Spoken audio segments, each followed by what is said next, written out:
TNPSC சிலபஸ்ல இருக்கக்கூடிய geography சப்ஜெக்டை தப்பா படிக்கிறதுனால உங்களுடைய வேலை வாய்ப்பே பறிபோகும் அப்படின்னா உங்களால நம்ப முடியுமா? பெரும்பாலான மாணவர்கள் என்ன நம்பிக்கிட்டு இருக்காங்கன்னா 10th புக்கை மட்டுமே படிச்சால் போதும், ஜியாகிரபில வரக்கூடிய கேள்விகளுக்கு பதில் சொல்லிடலாம்னு நினைக்கிறாங்க. ஆனா அது தவறு.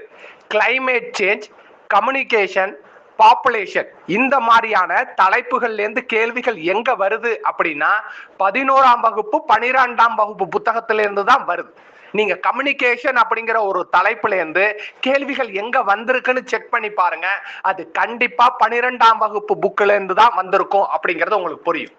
அப்ப நீங்க ஒரு கேள்வியில 2 கேள்வியில டிஎன்பிஎஸ்சி வேலை வாய்ப்பை மிஸ் பண்றீங்க அப்படின்னா அது ஜியாகிரபில நீங்க செய்யக்கூடிய தவறா தான் இருக்கும்.